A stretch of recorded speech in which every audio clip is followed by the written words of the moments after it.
Ladies and gentlemen, the President of the Republic of the Philippines, His Excellency Ferdinand Romuadez Marcos Jr.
On the part of the Senate, the joint session is called to order. On the part of the House of Representatives, the joint session is called to order.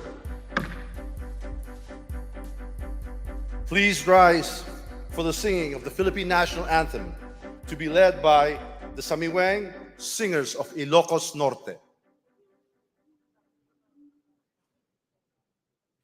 Bayang magiliw, pero silang manay, alam ng puso sa bituan. Lupang hinirang, taman lulubukin,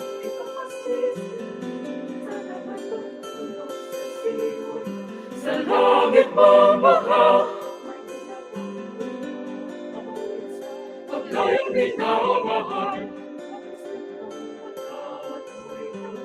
ay nananatinig. Ang may magdidilig, lupa ng araw, langit po sila, ay langit sa aking mundo.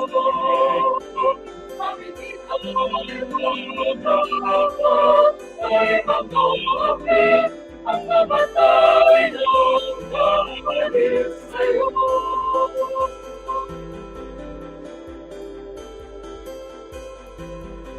Please remain standing for the nation's prayer.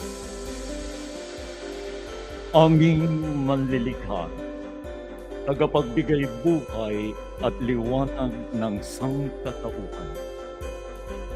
Salamat po sa iyong pagtangkilig at paggabay sa bansang Pilipinas.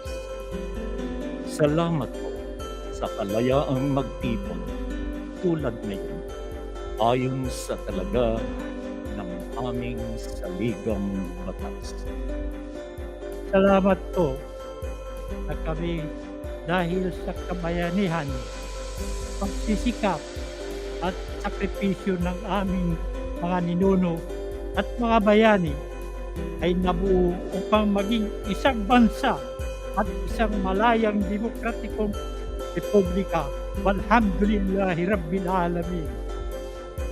Pagpalain niyo po ang aming pagtitipon ngayon upang aming dinggin, liwanagan at suriin ang kalagayan ng bayan, ang state of the nation.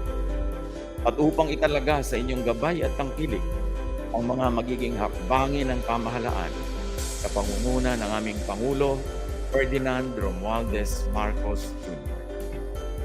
Iyayaan niyo po kami, mga mamamayan at mga namumuno, ng patuloy at tumitibay na pagkakaisa, pagtutulungan at pagmamahalan bilang pagsunod ay magandang patuloy. Kasihan niyo po ang aming Pangulo at ang pangkat ng kanyang mga tagapangasiwa, ang aming mga mambabatas, ang aming mga hukom, at ang mga tagapagpairal ng katarungan, ng dalisay at ibayong kaliwanagan, karunungan, katwiran, at katapatan sa kanilang banal na tungkulin. At atahayin kaming lahat ng mga mamamayan at mga pinuno tungo sa dakilang pagkakaisa na magbubunga ng ibayong kapayapaan, kaayusan, kaunlaran, kasaganaan, at kasiyahan ng lipunang Pilipino. Magpatuloy po tayo sa personal na panalangin.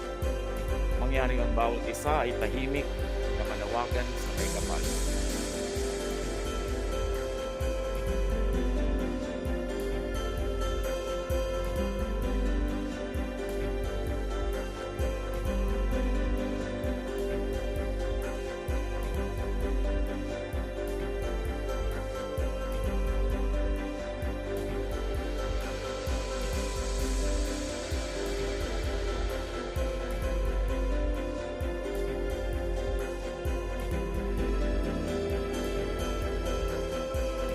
Ladies and gentlemen, honorable members of the Congress of the Philippines, His Excellency Ferdinand Romuadez Marcos Jr., President of the Republic of the Philippines.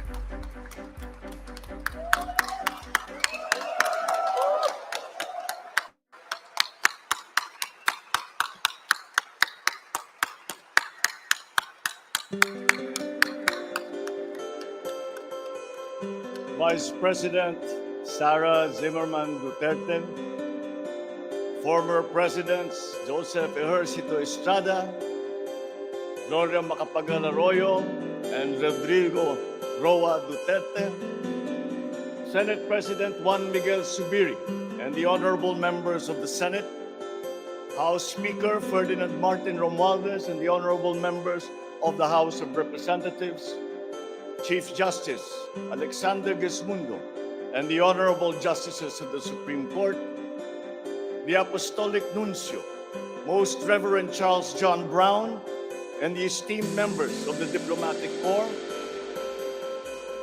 the honorable members of the Cabinet, our First Lady, Luis Araneta Marcos, and our children,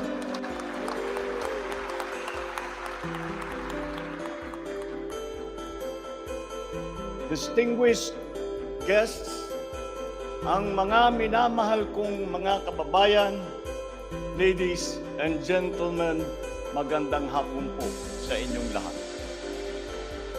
I come before you today to address you as it is my duty as President of the Republic. We live in difficult times brought about by some forces of our own making, but certainly also by forces that are beyond our control. But we have and we will continue to find solutions. and these are some of them. In terms of the economy, we will implement a sound fiscal management. Tax administration reforms will be in place to increase revenue collection. Expenditure priorities will be realigned and spending efficiency will be improved to immediately address the economic scarring arising from the effects of COVID-19 and also to prepare for future shocks. Productivity-enhancing investments will be promoted.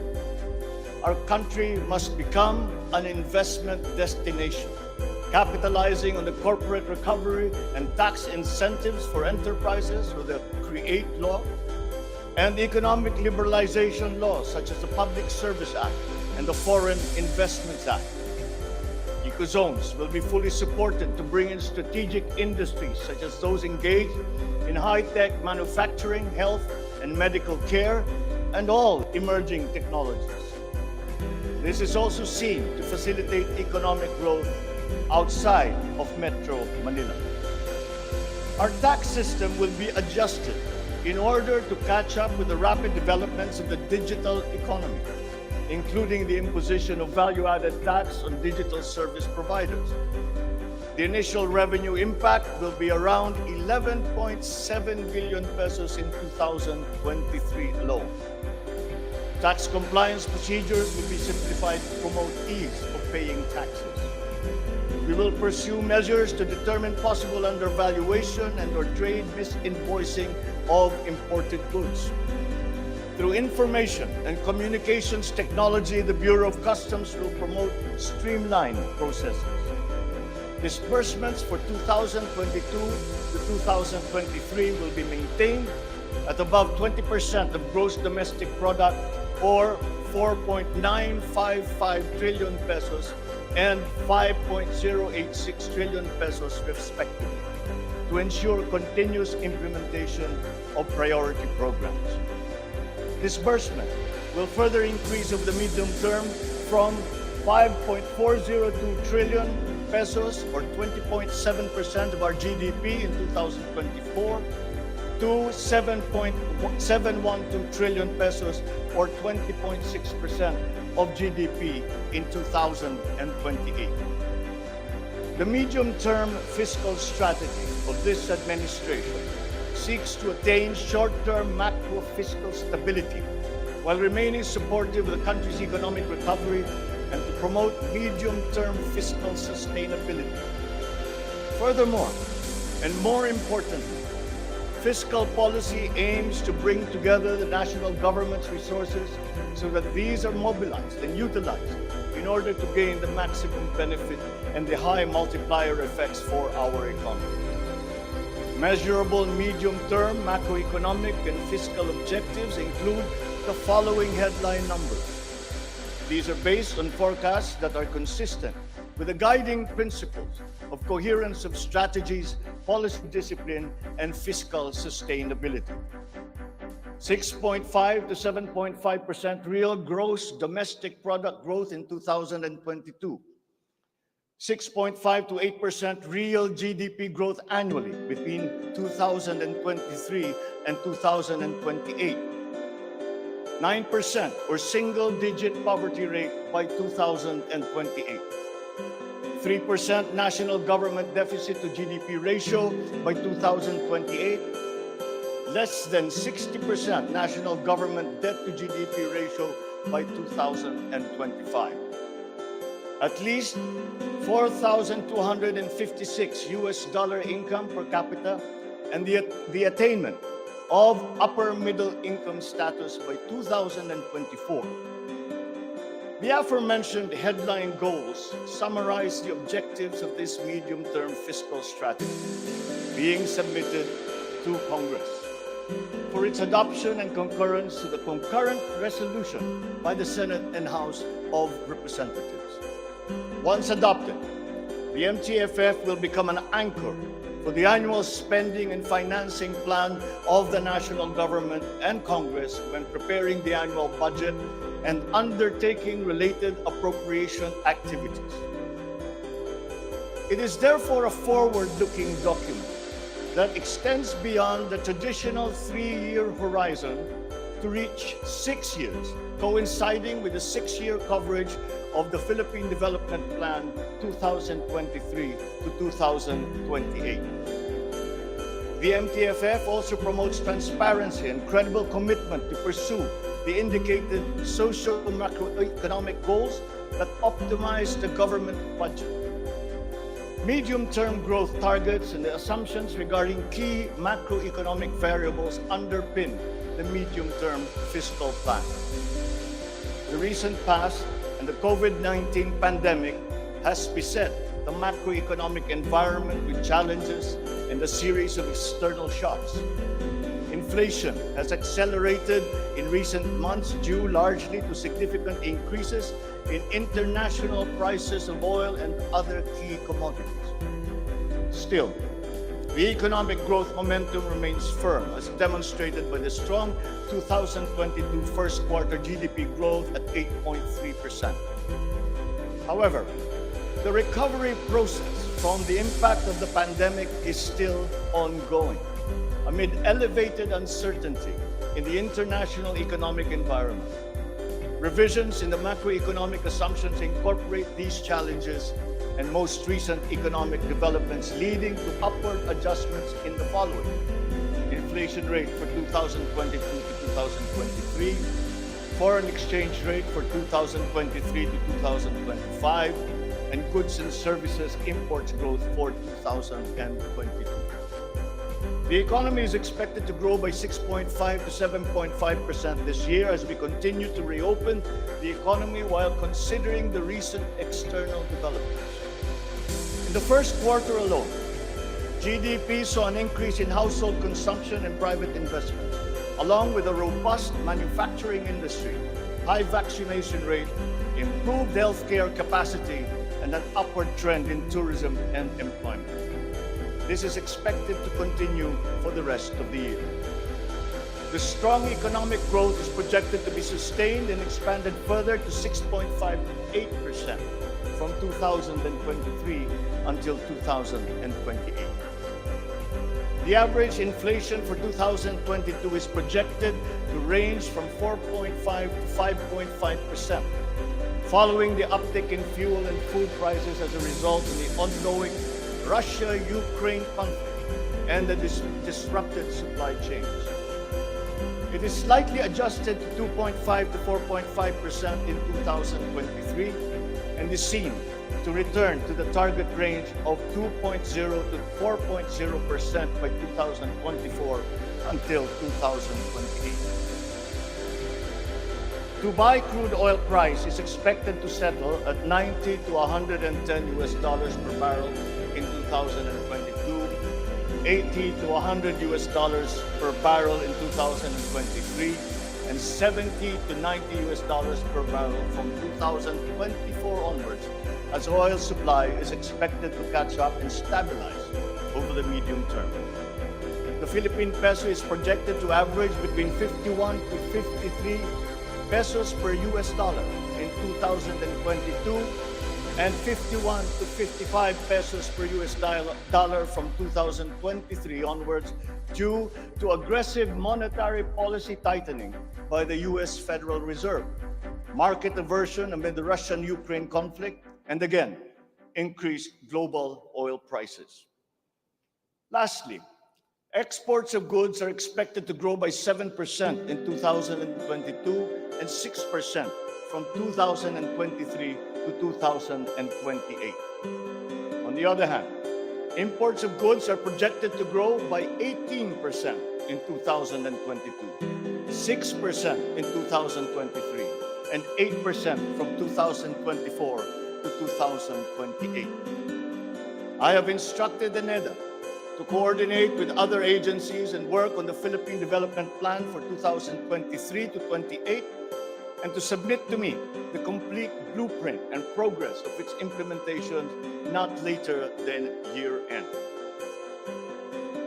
One of the main drivers of our push for growth and employment will be in the agricultural sector. With regard to food supply, we are confronted by a two-pronged problem: that which will hit us in the short term and that which will hit us in the long term.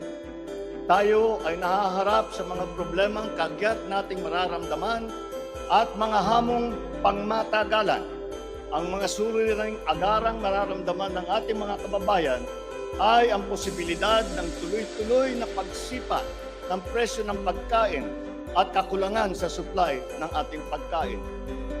Upang masuportahan ang mabimili para mapanatili ang kanilang purchasing power o kapangyarihan sa pagbili, isinapinal ng Department of Agriculture ang planong taasan ang produksyon sa susunod na panahon ng pagtanim o planting season sa pamamagitan ng tulong pinansyal at teknikal. Magbibigay tayo ng pautang habang mas ilalapit natin sa sektor ng agrikultura ang hindi gaanong mahal na farm inputs na bibilhin na ng bulto ng gobyerno. Kabilang dito ang abono, pestisidyo, mga punla, feeds, fuel subsidy at ayuda para sa mga karapat-dapat na benepisyaryo. Para sa pangmatagalang solusyon, itataas natin ang produksyon ng mga kalakal at produktong pang-agrikultura. At para magawa ito, pagtitibayin natin ang tinatawag na value chain na nagsisimula sa mga magsasaka hanggang sa mga namimili. May mga bahagi ng value chain na sa ngayon ay kanya-kanya ang operasyon. Pagtibayin natin ang koordinasyon ng iba't ibang bahagi nito. Ang pagsasaliksik para sa mga kabagong paraan at ng pagtatanim at pag-aalaga ng hayop ay masusing gagabayan ng Department of Agriculture. Ang produksyon ng farm inputs o mga kakailanganin ng mga magsasaka sa pagpapalago ng kanilang sakahan ay ating iaayon sa mga hamong dala ng climate change at global warming. Mahigpit na pagsusuri ang gagawin ng ating mga eksperto tungo dito.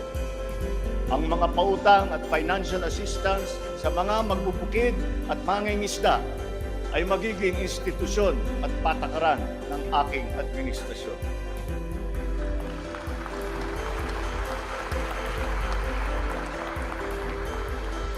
Ipapaprioridad natin ang modernisasyon ng mga sakahan sa pamamagitan ng mga makabagong teknolohiya para sa ating mga magsasaka. Atin palalawakin ang mga palaisdaan, babuyan at manukan. Lahat ng ito gagamitan ng siyensya para tumaas ang produksyong agrikultural.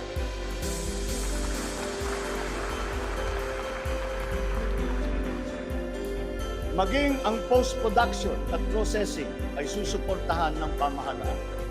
Gagawa tayo ng national network ng farm-to-market road upang mas mabilis na mailakbay ng mga magsasaka ang kanilang mga produkto sa mga pamilihan. At gagawa tayo ng mga paraan upang maramdaman ng mga mamimili ang pagtuluwag ng presyo ng mga produktong pagkain sa kayang halaga. Kaya ng muling pagbubuhay ng mga kadiwa center. Hindi ito magagawa sa isang araw. Hindi magagawa sa isang buwan o isang taon lamang. Ngunit, kailangan na natin simulaan ngayon.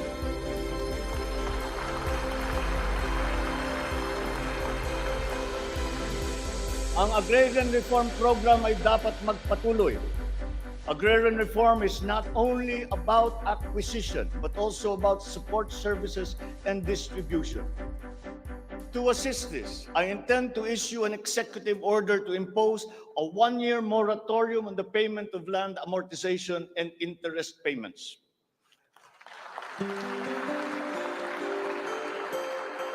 This is included in Republic Act number 11469 or the Bayanihan to Heal as One Act. A moratorium will give the farmers the ability to channel the resources in developing their farms, maximizing their capacity to produce and propel the growth of our economy.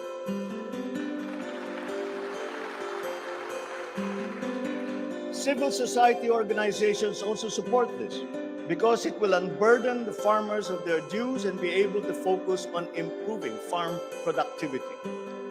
Congress must also pass a law that will emancipate the agrarian reform beneficiaries from the agrarian reform debt burden, thereby amending Section 26 of Republic Act 6657. In this law, the loans of agrarian reform beneficiaries with unpaid amortization and interest shall be condoned.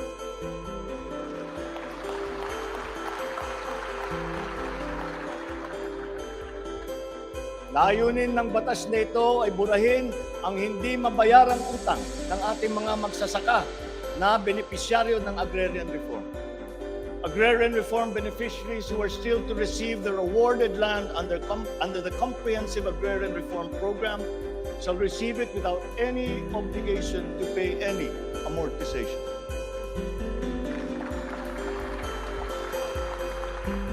The condonation of the existing agrarian reform loan will cover the amount of 58.125 billion pesos, benefiting 654,000 agrarian reform beneficiaries and involving a total of 1.18 million hectares of awarded lands.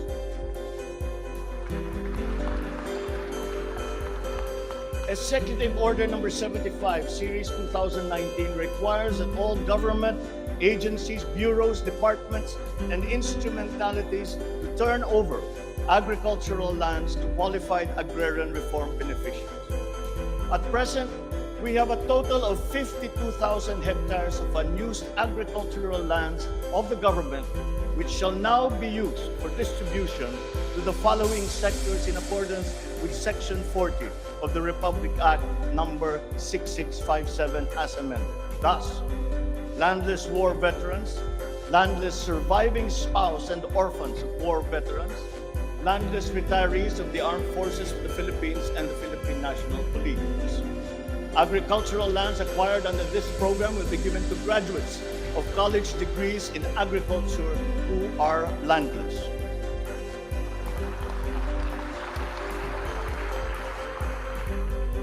The call of the times is for the infusion of fresh and new blood in the agricultural sector. We need a new breed of farmers equipped with modern agricultural technology able to engage in sustained scientific farming that will not only increase farm yields but also resilience in the face of climate change.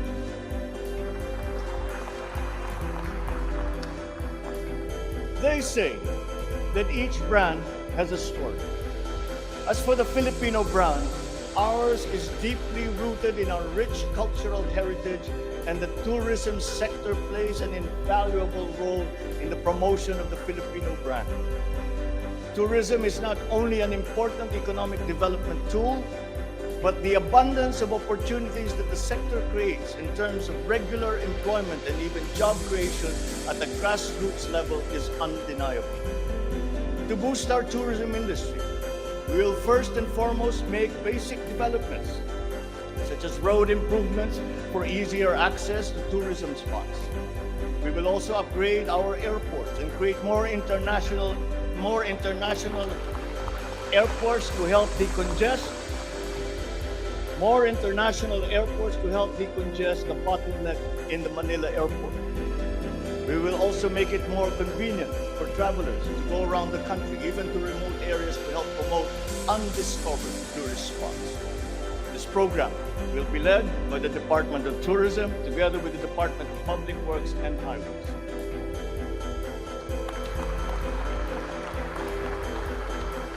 To foster the Filipino brand is to spark our sense of pride and reaffirm our strong sense of identity. It is time to welcome the rest of the world with an enhanced Filipino brand that is unique, attractive, and creative. The creativity of the Filipino is truly world-class. We excel in arts and culture, new media, live events, avenues which generate primary and downstream jobs for our creative and talented countrymen. Unfortunately, ang mga hanap buhay na ito ang unang pinadapa ng pandemya at ang pinakahuli namang makabalik sa normal. The creative industry likewise faces many challenges, including workplace conditions working hours, intellectual property rights, and the welfare of our beloved freelancers who were left vulnerable during the height of the pandemic. We require an institutionalized creative industry that will advance the interest of its stakeholders. Sila na nagbibigay ng kaluluwa at pagkakilala sa ating pagka-Pilipino. Protektahan natin sila.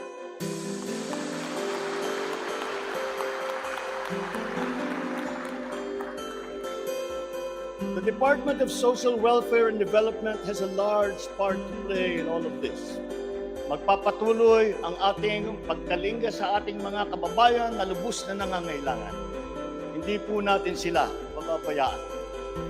Mangunguna sa pag-aagapay sa kanila ang Department of Social Welfare and Development. Utos ko sa DSWD ang mabilis na pagtugon sa pangangailangan ng mga biktima ng kalamidad at mga iba't ibang krisis. Ang mga field office nila ay inatasan na maagang maglagak ng family food packs at non-food essentials sa mga LGU bago pa man manalasa ang anumang kalamidad. Magdadagdag tayo ng mga operation center, warehouse at imbakan ng relief goods, lalo na sa mga malalayong lugar na mahirap marating. Titiyakin natin na maayos ang koordinasyon ng DSWD at Department of Human Settlements and Urban Development nang sa ganon, madali ang pagpatupad ng Emergency Shelter Assistance Program para sa mga biktima ng kahit anong kalamidad.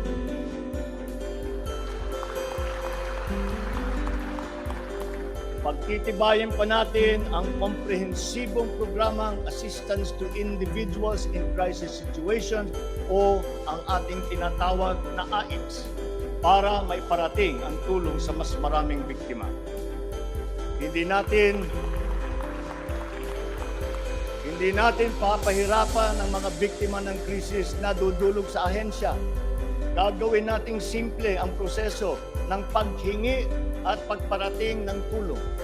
Dahil hindi naman dapat dinadagdagan pa ang hirap ng nararanasan ng ating mga mamamayan.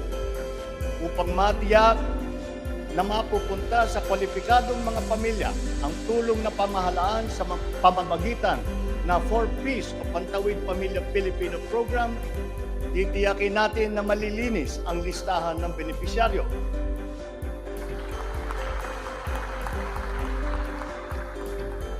Higit na sa 1 milyong pangalan na ang nakapag-graduate na sa listahan. At nagagalak akong mabatid na sila ay nakakatayo na sa kanilang sariling paa. Kaugnay nito ay inutusan ko ang DSWD na pag-ipayuhin pa ang pagrepaso ng listahan upang maitutok ang pamimigay ng sapat na ayuda sa mga lubos na nangangailangang pamilya. Magpapatuloy ang supplemental feeding program para sa mga bata sa child development centers at supervised neighborhood play at lalo pa natin palalawakin sa taong 2023.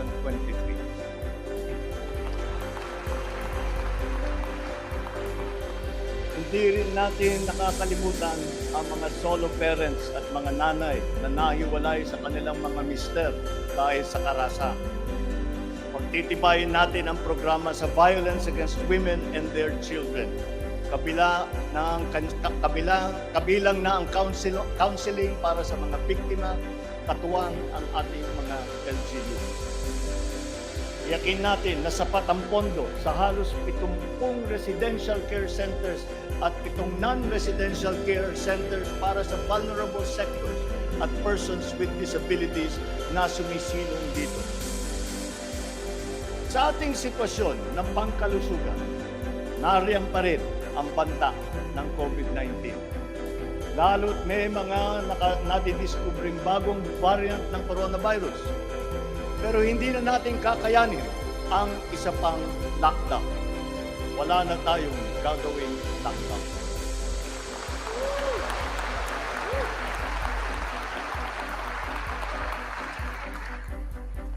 Dapat natin balansehin ng maayos ang kalusugan at kapakanan ng ating mga mamamayan sa isang banda at ang ekonomiya naman sa kabilang banda.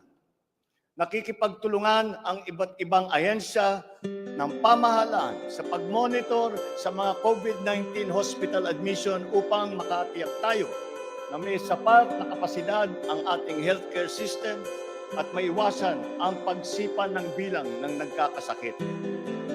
Patuloy din ang ating vaccine booster rollout para sa ating pangkalahatang depensa.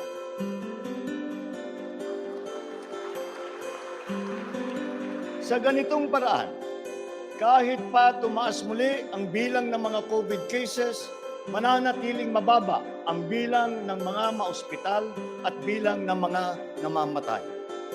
Sa pamamagitan nito, unti-unti rin tayong masasanay na nariyan ang virus pero hindi na seryoso ang banta sa ating buhay. Iaayon natin ang ating mga health protocols sa kung ano ang ating pangangailangan sa paglipas ng panahon at lalo pang iipayuhin ang kooperasyon kasama ang pribadong sektor upang tumaas pa ang kumpiyansa ng mga mamumunuhan nang sa gayon ay bumalik na tayo sa full capacity, lalo-lalo na ang ating mga negosyo.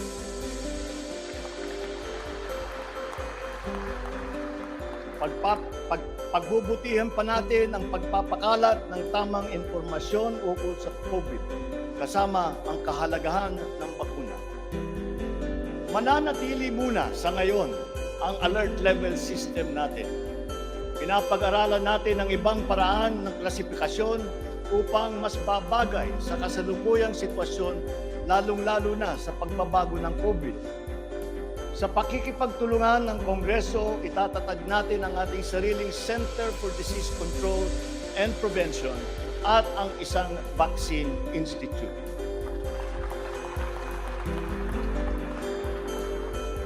Magtatayo tayo ng dagdag na mga health center at ospital. But beyond the issues that the pandemic has brought, the need for a stronger healthcare system is self-evident. We must bring services, medical services to the people and not wait for them to come to our hospitals and healthcare centers. Napakinabangan natin ng gusto ang malalaking specialty hospital gaya ng Heart Center, Lung Center, Children's Hospital at National Kidney. Kaya maliwanag na hindi lang dapat dito sa National Capital Region kundi maging sa ibang parte ng bansa.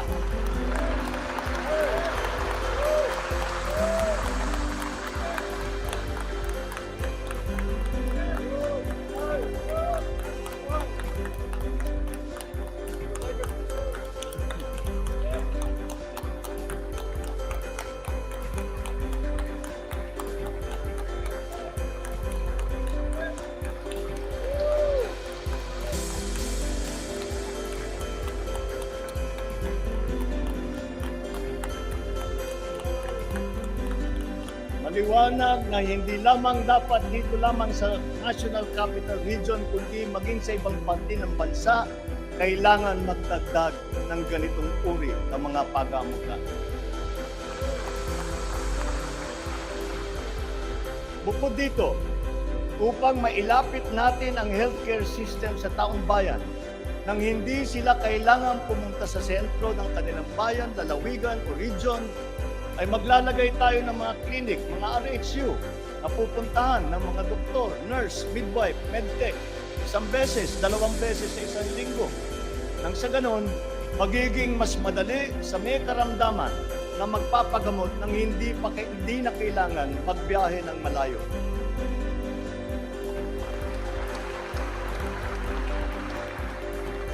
One of the cornerstones of a strong healthcare system is the provision of competent and efficient medical professionals. We will exert all efforts to improve the welfare of our doctors, our nurses, and other medical frontliners. Dapat din tayong magkaroon ng sapat na supply ng gamot na kinakailangan sa pang-araw-araw ng ating mga mamamayan. Sinimulan ko na ang pakikipag-usap sa mga kumpanya ng gamot dito sa Pilipinas at sa ibang bansa. Hinihikayat natin na buksan nila ang merkado upang bumaba ang presyo ng gamot.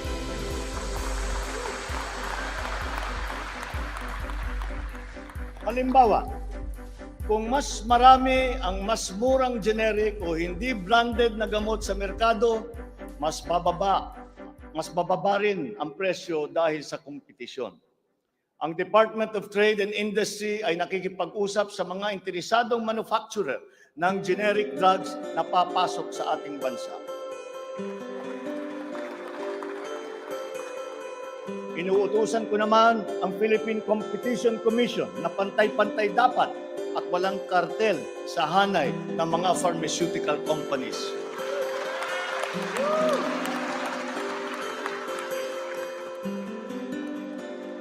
Dahil kapag bukas ang merkado, bababa ang presyo ng gamot para mapakinabangan ng ating mga mamamayan.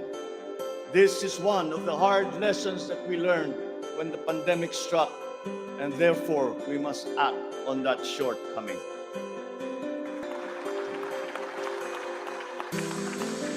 In the educational sector, I believe it is time for our children to return to full face-to-face classes once again.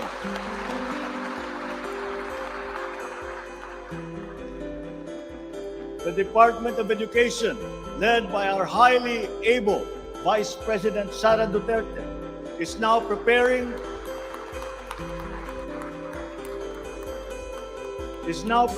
for its implementation in the upcoming school year, with utmost consideration for the safety of students as we are still in the middle of the COVID-19 pandemic. We must ensure that our classrooms are safe for teachers, for students, and the entire academic community when they return to face-to-face classes.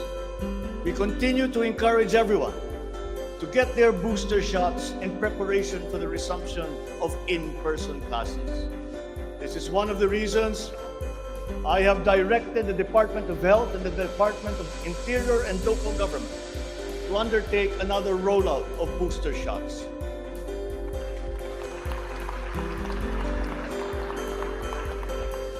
The condition and availability of schoolrooms for our students must also be addressed, again, in coordination with the Department of Public Works and Highways. Though some complications have arisen over the question of repair of school buildings in relation to the Mandanas-Garcia ruling, this will be ironed out. We have been in discussion with local government leaders, governors, and mayors in the last few weeks to determine with the LGUs what is actually practicable, what functions belong to the LGUs, and what belong to the national government. There have also been lengthy discussions on the continuation and viability of the K-12 school system. We are giving this careful review, and all necessary inputs and points of view are now being considered. In the longer term, we are instituting a program of refresher courses and retrainings for our teachers so they can stay abreast of the rapid growth in technology, especially in this post-pandemic world. As for the horror stories that we have heard about the poor quality of educational materials and supplies that are being given to our schools, this must end.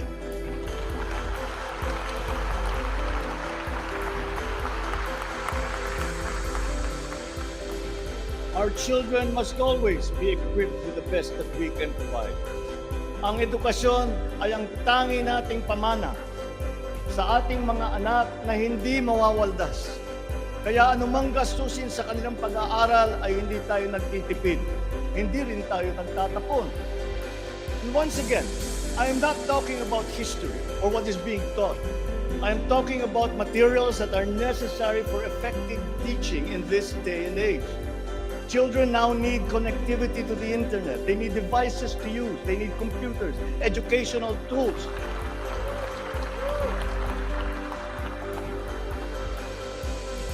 So that they might participate fully in the digital community here and abroad. We must do better in the international rankings, especially when it comes to the so-called STEM subjects: science, technology, engineering, and mathematics. These skills, this knowledge, are necessary for our young people to be able to compete in a highly technological and competitive world. The raw talent is there in our young people. It is up to our educational system to develop and to refine that great pool of talent.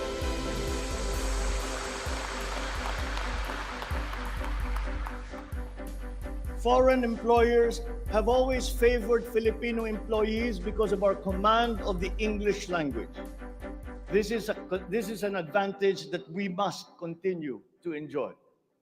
The internet has now become the global marketplace, not only for goods, services, but also for ideas, even extending to our own personal interactions. And the language of the internet, for better or for worse, is English. Therefore, the question of our medium of instruction must be continuously re-examined to maintain that advantage that we have established as an English-speaking people.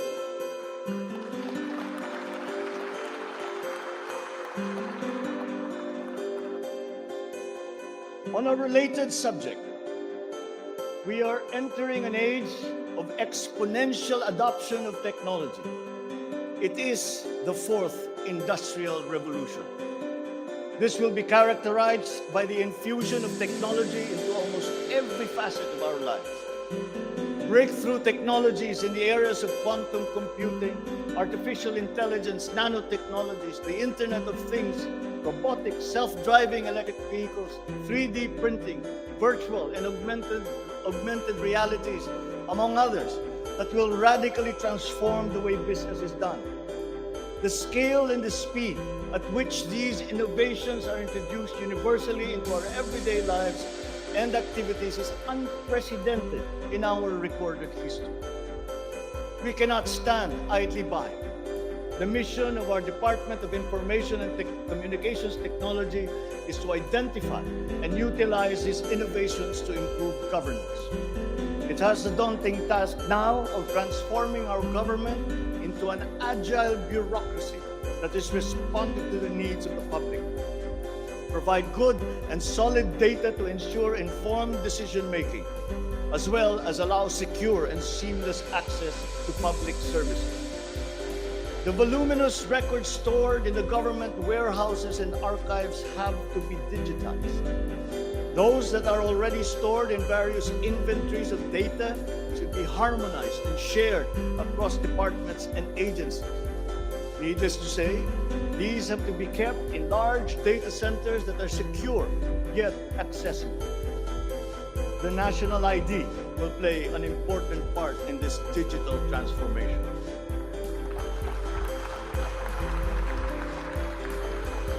For citizens to be able to seamlessly transact with government, their identity must be easily verifiable. We expect to issue 30 million physical IDs and 20 million digital IDs by the end of this year. The target is to accomplish the issuance of about 92 million IDs by the middle of next year. As the world moves into rapid digitalization, the digital divide will become more pronounced. The depth and breadth at which these technologies will be transformative in our lives is fully expected. This will open new opportunities for the creation of wealth, but will also likely create inequalities. Hence, universal connectivity will be a vital component in order to ensure that no citizen is left behind.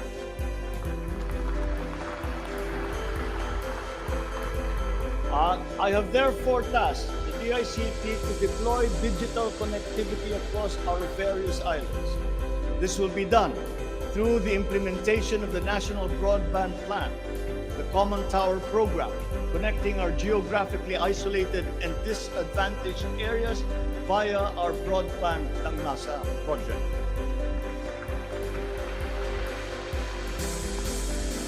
All relevant modes of digital transport should be utilized. These may be through a combination of terrestrial or submarine fiber optics, wireless, and even satellite technology. As our Public Service Act has opened the doors and removed the restrictions on foreign investment, we foresee an increase in direct investment of overseas players. This will translate into better quality, availability, and affordability of telecommunication services all over the country. We come now to infrastructure. The backbone of an economy is its infrastructure. The infrastructure program of the Duterte administration must not only continue, but wherever possible, be expanded.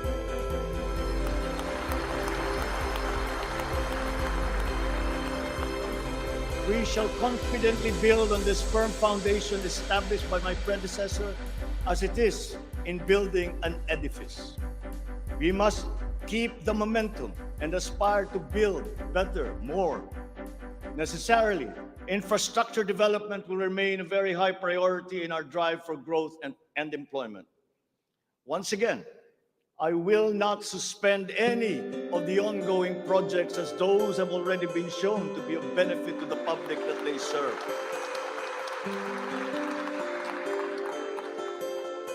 We will continue to study the proposals that have been made.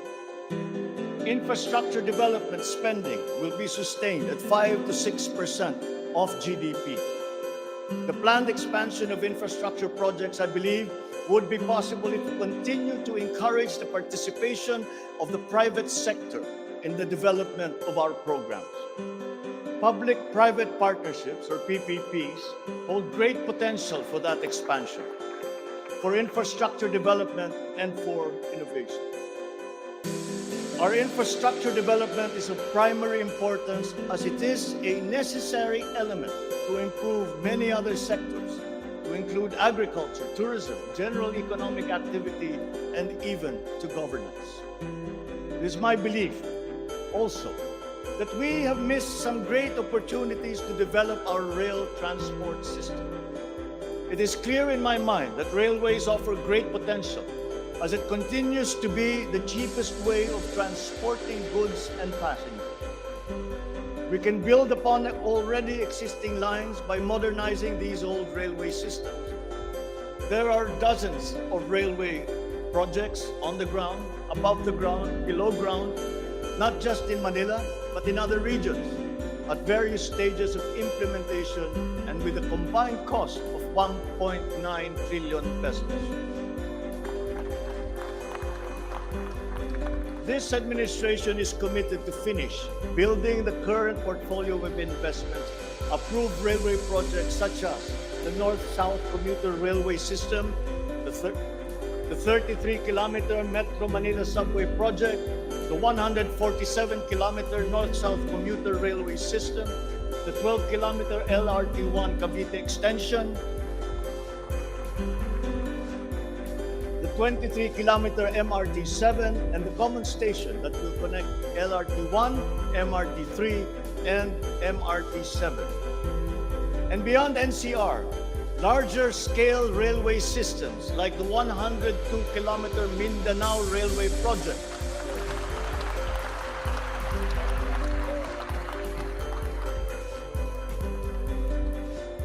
the Panay Railway Project, and the Cebu Railway System will be integrated as a vital part of our transport and communication system.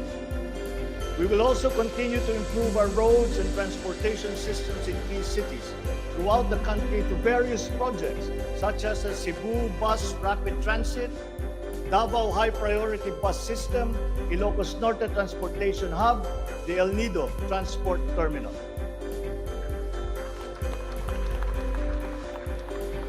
My order to the Department of Transportation, or DOTR, is really very simple. Full speed ahead.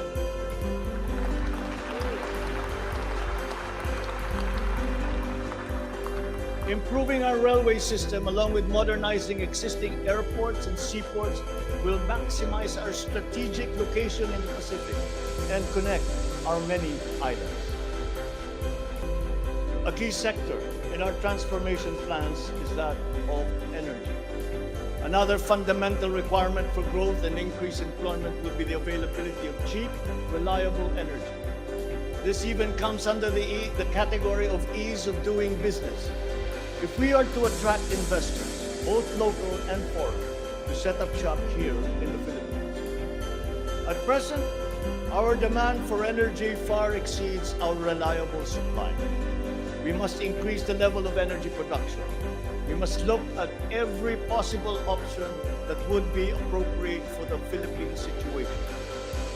There is some room to expand our present power supply through existing power sources, but this is only to a very limited extent.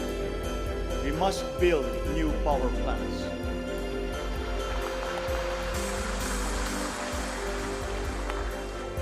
We must take advantage of all the best technology that is now available, especially in the areas of renewable energy.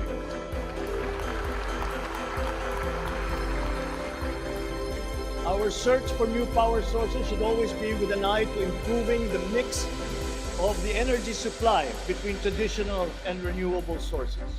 The technology on renewable energy is progressing rapidly, and many of these technologies are appropriate for the Philippines. We have already begun windmill power. We are now expanding very quickly our solar power production. For both offshore and onshore wind turbines, for example, the World Bank has calculated that there is the potential for 255 gigawatts by the year of 2030. Solar power has steadily increased its efficiency in converting sunlight to electrical power, which is particularly attractive for the Philippines. Because unlike wind power, solar power is practical almost everywhere in the Philippines all year round. In the move to lowering our carbon footprint caused by energy production, our advancement to renewables will have a lead time. In the interim, natural gas will hold the key. We will provide investment incentives by clarifying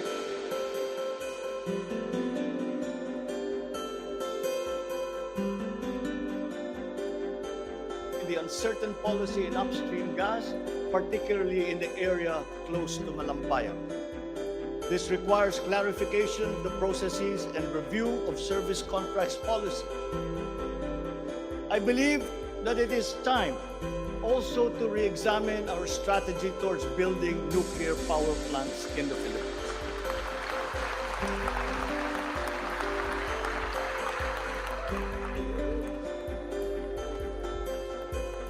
We will comply, of course, with the International Atomic Energy Agency regulations for nuclear power plants as they have been strengthened after Fukushima. In the area of nuclear power, there have been new technologies developed that allow smaller scale modular nuclear plants and other derivations thereof. Once again, PPPs will play a part in support as funding in this period is limited. Furthermore, we must examine the entire system of transmission and distribution for the purpose of finding ways to lower the price of energy to the consumer and to industry.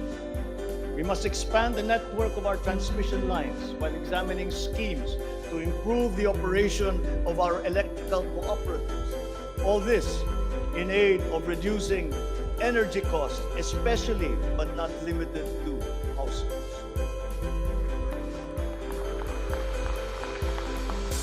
All this impetus for development and growth we undertake within the context of accelerating climate change and extreme weather conditions. Though we are a minor contributor to climate change globally, we have the unfortunate distinction of being one of the most vulnerable countries to the effects of climate change. For the welfare of our people, it is incumbent upon us to alleviate the effects of that vulnerability. The use of renewable energy is at the top of our climate agenda. We will increase our use of renewable energy sources such as hydropower, geothermal power, solar, and wind. Geographically, we are a disaster-prone country. Capacity building for our natural disaster resiliency is therefore a must. Investment in science and technology is imperative to enable us to have accurate weather forecasts and on-time disaster alerts. Studies show that already now, many areas in the Philippines are at high risk from the rise in sea levels brought about by the increase in global temperature. We must adapt to this phenomenon with disaster-proof planning for our communities. We will also look into the precarious fresh water supply situation in the country, especially in our urban areas. Many of our water supply systems date back to the 1950s, and they must now be rehabilitated and improved. I've instructed the DNR together with the DPWH to explore possible partnerships with the private sector to address this crucial situation. The Philippines has excellent laws on the environment, but we have to guarantee that these laws are properly enforced. And this will require a great deal of coordination and cooperation between concerned government agencies and private stakeholders. Companies who exploit our natural resources must follow the law.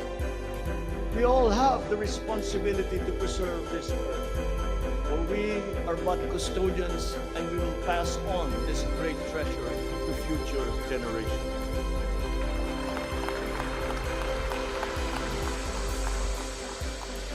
There is no question that the preservation of the environment is the preservation of life. If we cannot mitigate climate change, all our plans for the economy, all our plans for our future will be for naught. Bawat Pilipino sa ibayong dagat na nagsasakripisyong lisanin ang kanyang pamilya sa Pilipinas upang maghanap buhay ay nararapat lamang magkaroon ng pamahalaang natatawag nilang tahanan habang nasa ibang bayan. Ito ang papel na gagampanan ng kagawaran ng manggagawang mandarayuhan o Department of Migrant Workers matapos itong ideklara bilang ganap na ahensya ng gobyerno ng isang taon. Ang kagawarang ito ang magsisilbing kanlungan ng ating mga kababayan sa gitna ng mundong walang kasiguruhan at mahigpit na kompetisyon. Ito ang maglalatag sa kanila ng mga oportunidad. Titiyak na ang kanilang mga hanap buhay ay tugma sa kanilang mga kasanayan. Maninigurong akma ang sahod at maayos ang kalagayan sa kanilang mga kumpanya at mga ngalaga sa kanilang mga pamilya habang sila ay nasa malayo. Gagawin natin ito sa pamamagitan ng pag-aalis ng red tape sa sistema ng pagsusulong ng digital empowerment. We shall automate the verification of contracts and issue secure overseas employment certifications that you can keep on your smartphone. I call on the Department of Migrant Workers and the DICT to make this a top priority.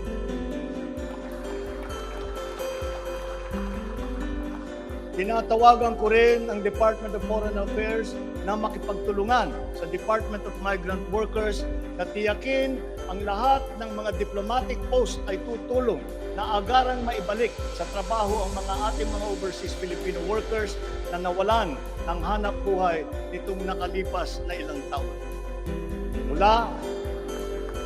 Mula sa 3 buwan ay gagawin na lang nating 3 linggo para sa isang dayuhang employer na iproseso ang mga papeles ng Pilipinas ng Pilipinong nais nitong kunin bilang empleyado. Aatasan din natin ang kagawaran ng gawing simple ang komplikadong handbook ng mga tuntunin at regulasyon para sa mga OFW. Nang sa gayon ay maging maalwan ang mga transaksyon may kinalaman sa kanilang pangingibang bansa. Mula sa handbook na may 240 seksyon ay gagawin nating pamphlet na lamang na hindi hihigit sa 100 pahina. Mahirap na nga ang buhay. Kaya naman, ayaw pa natin makitan lalo pang nahihirapan ang ating mga manggagawang mandarayuhan sa pagtupad sa kanilang mga pangarap.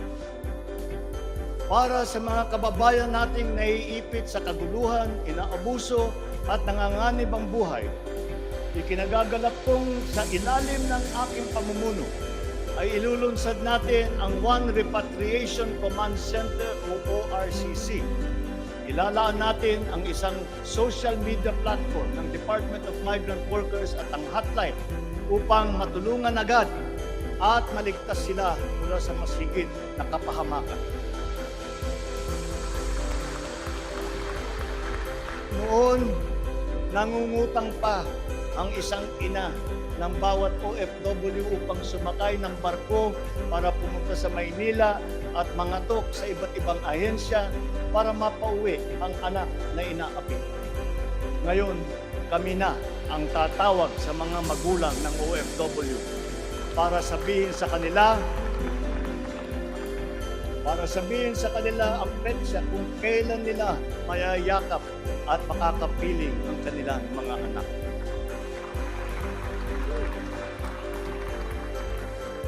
Sa kasalukuyan ay nakikipag-ugnayan tayo sa pamahalaan ng Saudi Arabia upang buksan muli ang deployment. Kaya natin at gagawin natin ang makipagnegosasyon na mabigyan ang ating mga kababayan doon ng tamang pasahod at mapangalagaan ang kanilang karapatan at kapakanan. Muli natin patitibayin ang respeto at pagkakaibigan ng ating dalawang bansa tulad ng namamagitan sa ating ama sa kanilang hari. Sa mga susunod na buwan ay magtutungo si Secretary Susan Ope sa Saudi Arabia upang tiyakin na may sapat na puwersang magsisiguro na mabubuksan muli ang empleo sa bansa at para maisulong ang ating kampanya laban sa human trafficking. Ngayon, para naman sa mga anak na naiwan sa Pilipinas, titiyakin ng Department of Migrant Workers sa pamamagitan ng OWA na sila ay maipapasok sa magagandang paaralan, magtuturo sa kanila ng financial literacy, mental wellness, sports, sining, kultura. Ito ay mangyayari sa pakikipagtulungan ng iba't ibang ahensya ng pamahalaan. Alagaan natin ang kabataang Pilipino sapagkat sila ang kinabukasan ng ating inang bayan.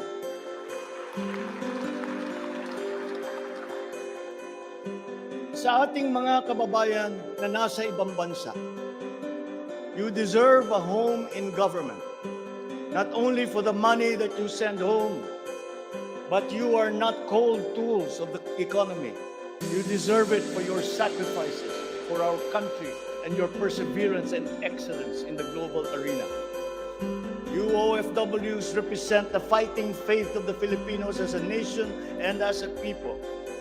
Let us transform your overseas journey into inspirational stories for all time. Thanks to you, our dear legislators, and of course to the man every OFW now refers to as their tatay, President Rodrigo Duterte. You passed the law that created this new home for our OFWs.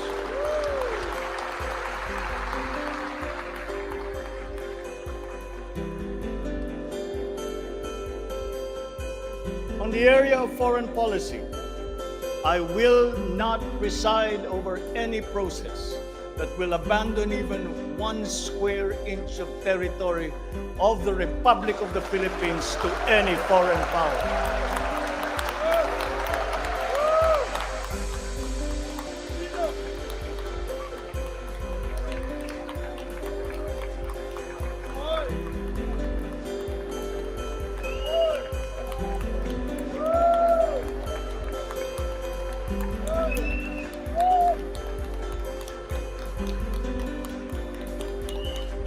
With respect to our place in the community of nations, the Philippines shall continue to be a friend to all, an enemy to none.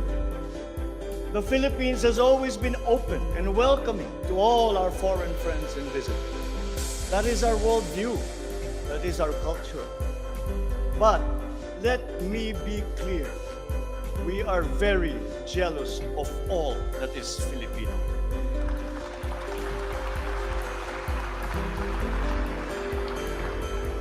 We will be a good neighbor, always looking for ways to collaborate and cooperate to the end goal of mutually beneficial outcomes. If we agree, we will cooperate and we will work together. And if we differ, let us talk some more until we develop a consensus. After all, that is the Filipino way. But we will not waver. We will stand firm in our independent foreign policy with the national interest as our primordial guide.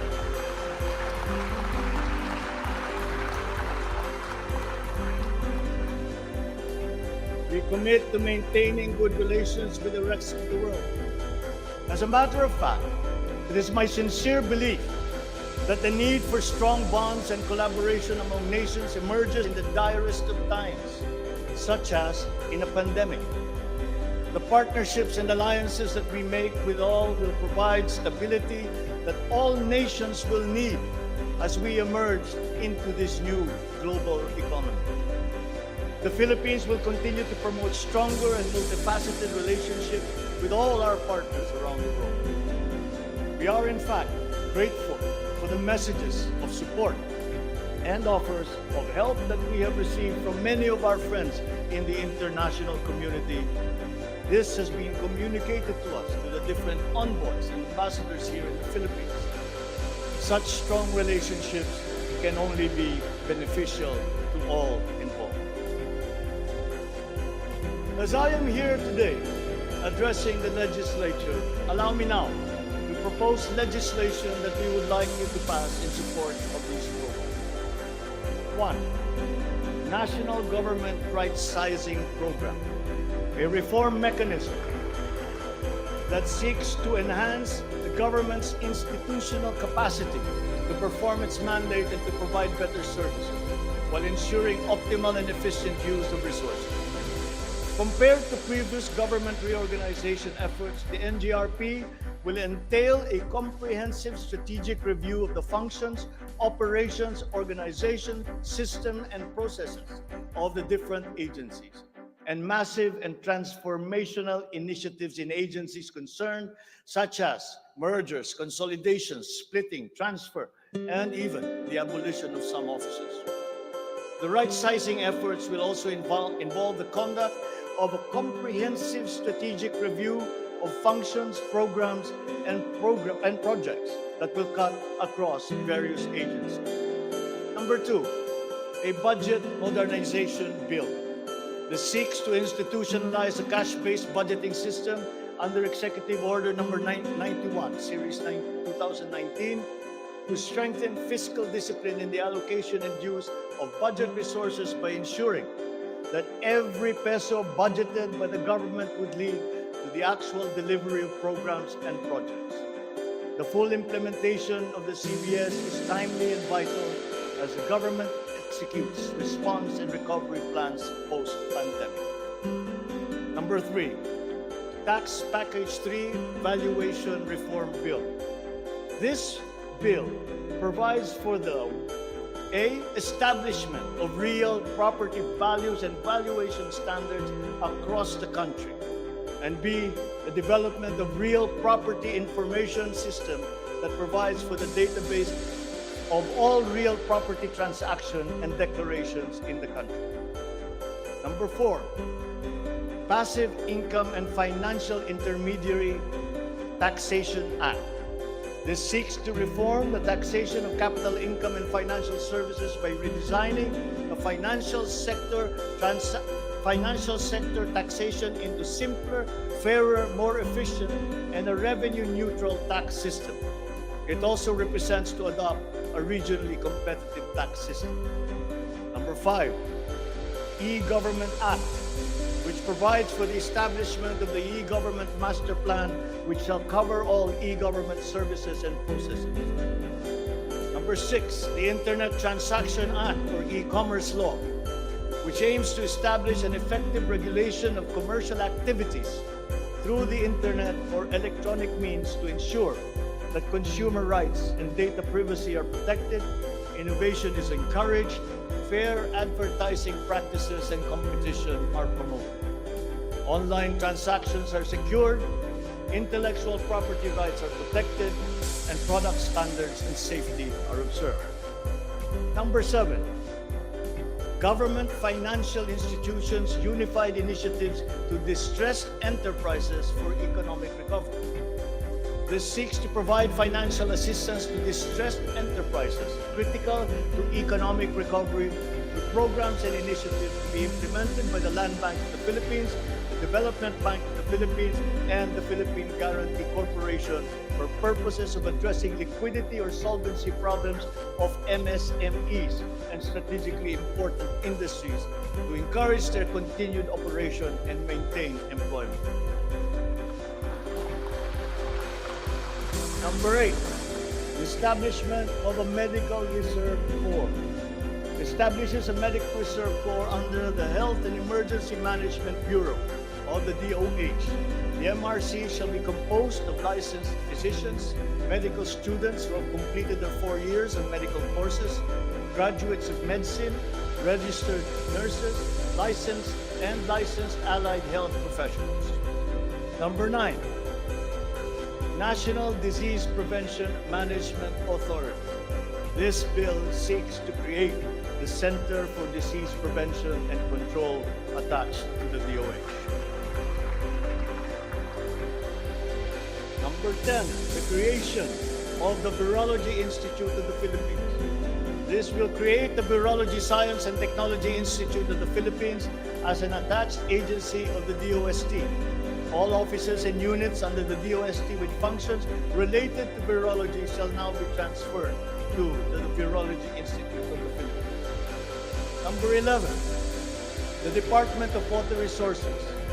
This seeks to create the Department of Water Resources and adopts the integrated water resource management as a strategic framework for national water management policymaking and planning. Number 12, Unified System of Separation, Retirement, and Pension. This grants a monthly disability pension in lieu of disability benefits provided under existing laws for military and uniformed personnel retired by reasons of disability. Number 13, the E-Governance Act. It promotes the use of internet, and other ICT to provide opportunities for citizens. Number 14, the National Land Use Act.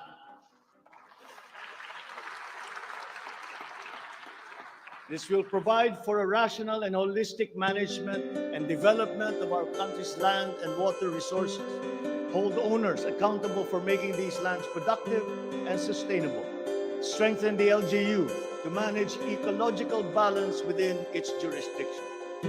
It also provides for land use and physical planning framework as a mechanism in determining policies and principles to implement this legislative measure. Number 15, the National Defense Act. This seeks to amend the antiquated National Defense Act of 1935 to provide for a change in the military structure of the armed forces of the Philippines that is more responsive to current and future non-conventional security threats to the country's territorial integrity and national sovereignty. Number 16, Mandatory Reserve Officers Training Corps and National Service Training Program. This seeks to reinstitute the ROTC program as a mandatory component of senior high school programs, grades 11 and 12, in all public and private tertiary level educational institutions.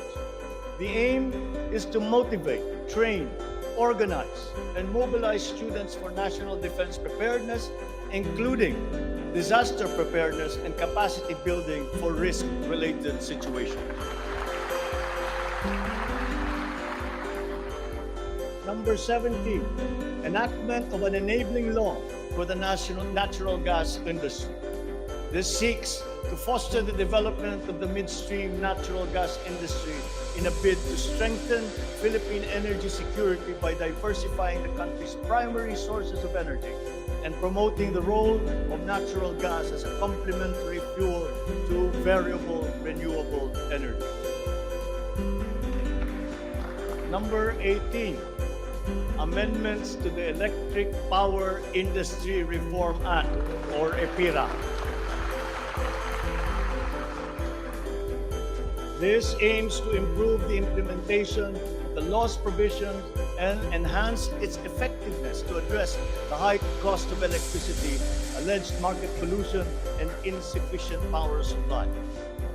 The bill seeks to restructure the Energy Regulation Commission to foster accountability and improve the Commission's government system that would ensure consumer protection and in enhancing competitive operation of the electricity market. Number 19, amendments to the Bill Operate Transfer Law. This seeks to improve the implementation of the public-private partnership program and to be able to direct the desired outputs and outcomes in line with the strategic development targets of the country. Specifically, the amendments seek to 1. Address the ambiguities in the existing law. 2. Address the bottlenecks and challenges affecting the implementation of the PPP program. And 3. Foster a more competitive and enabling environment for PPPs. To my fellow Filipinos, ang aking mga minamahal na kababayan, batid ko na hindi madali ang ating pinagdaraanan sa nakaraang higit na 2 taon. Alam ko rin na ang bawat isa sa inyo ay ginagawa ang lahat ng inyong makakaya upang patuloy na harapin ang lahat na pagsubok sa kasalukuyan. I do not intend to diminish the risks and the challenges that we face in this turbulent time in global history. And yet, I see sunlight filtering through these dark clouds.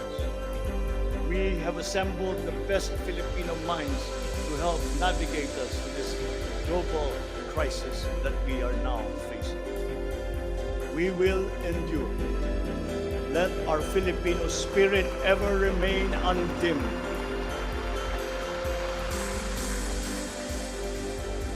I know this in my mind. I know it in my heart. I know it in my very soul. The state of the nation is sound. Thank you and good afternoon. Marami pong salamat sa inyong lahat.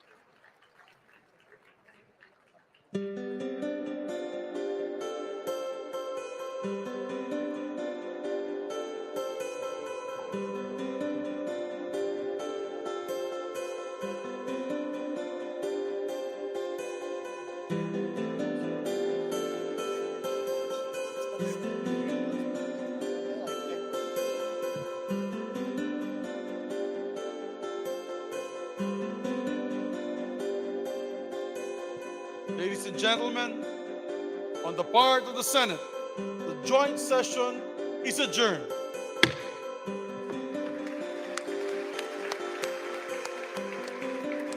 On the part of the House of Representatives, the joint session is adjourned.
State of the Nation Address 2022, ang unang Sona ng Pangulong Ferdinand Romuadez Marcos Jr., ika-17 Presidente ng Republika ng Pilipinas.